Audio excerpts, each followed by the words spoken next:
मित्रों, पौराणिक काल के सबसे बड़े धर्म युद्ध महाभारत का जब कभी भी जिक्र किया जाता है तो चक्रव्यूह की बातें भी अवश्य ही की जाती हैं। जी हाँ, वही युद्ध रणनीति व्यूह जिसमें फंसकर अर्जुन और सुभद्रा का पुत्र अभिमन्यु मारा गया था।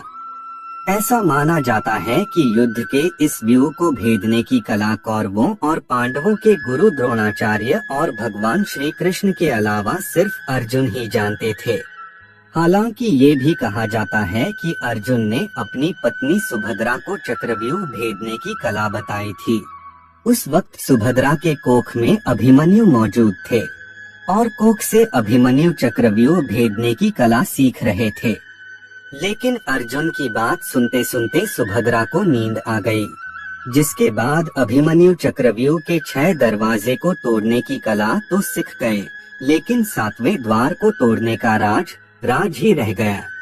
तो मित्रों, आइए जानते हैं कि चक्रव्यूह क्या था और इसको भेदने का रहस्य क्या है। तो नमस्कार मित्रों, स्वागत है आपका आज के इस नए वीडियो पर एक बार फिर। मित्रों, पौराणिक काल में युद्ध के दौरान दुश्मनों पर अपनी जीत सुनिश्चित करने के लिए दोनों पक्ष की सेना क्रौंच, सर्प, गरुड़ और चक्रव्यूह जैसे व्यूह की रचना किया करते थे, जिसमें सबसे ज्यादा घातक व्यूह चक्रव्यूह को माना जाता है। ऐसा माना जाता है कि उस काल में चक्रव्यूह युद्ध की ऐसी रणनीति थी जिसमें बड़े से बड़े योद्धा मात खा जाते थे। इस व्यूह की रचना में हजारों सैनिकों का इस्तेमाल किया जाता था, जो कई किलोमीटर की दूरी तक एक ऐसा चक्र बना लेते थे जिसमें प्रवेश करके कोई भी आसानी से बाहर नहीं जा सकता था। इस व्यूह की रचना में लगे सैनिक हमेशा अपना स्थान बदलते रहते थे, जिस वजह से चक्रव्यूह आसमान से देखने पर एक घूमते हुए चक्र की तरह दिखता था। चक्रव्यूह को देखने पर इसमें अंदर जाने का रास्ता तो नजर आता था, लेकिन बाहर निकलने का रास्ता नजर नहीं आता।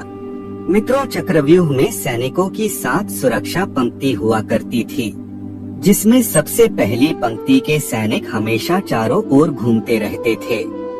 चक्रव्यूह के पहले सुरक्षा पंक्ति पर सामान्य सैनिकों को तैनात किया जाता था।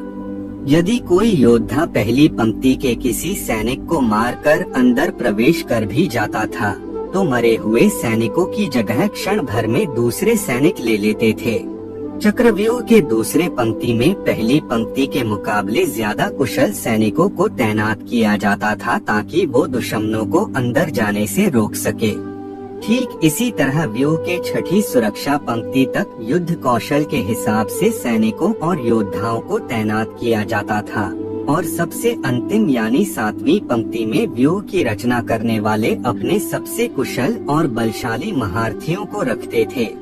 जैसे कि महाभारत युद्ध के 13वें दिन कौरवों के सेनापति गुरु द्रोणाचार्य ने जब पांडवों पर विजय पाने के लिए चक्रव्यूह की रचना की थी, तब 7वीं पंक्ति में उन्होंने अपने अलावा दुर्योधन, दुःशासन, कर्ण, कृपाचार्य, अश्वत्थामा जैसे महारथी को तैनात कर रखा था।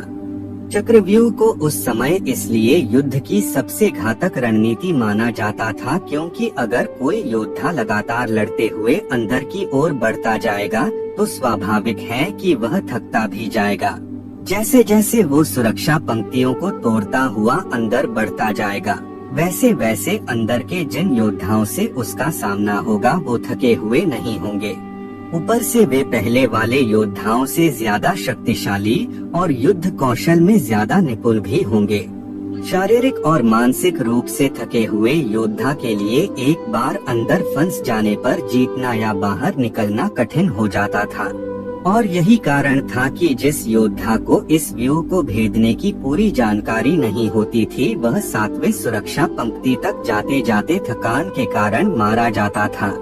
और आपको याद ही होगा कि जब कौरव पक्ष के योद्धाओं ने अभिमन्यु का वध किया था, तो वो भी चक्रव्यूह के 7वें दरवाजे पर था और बेहद ही थका हुआ था।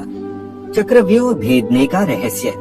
मित्रों, धर्म ग्रंथों के अनुसार चक्रव्यूह को वही योद्धा भेद सकता है जो युद्ध नीति के साथ साथ एक कुशल धनुर्धर हो, क्योंकि जब एक कुशल योद्धा चक्रव्यूह में प्रवेश करता है तो वह पहले से ही व्यूह से निकलने का मार्ग प्रशस्त कर लेता है। वह जानता रहता है कि बाहर की ओर योद्धाओं की संख्या कम है, जबकि अंदर के योद्धाओं का घनत्व ज्यादा है। घनत्व को बराबर या कम करने के लिए ये जरूरी होगा कि बाहर की ओर खड़े अधिक से अधिक योद्धाओं को मारा जाए।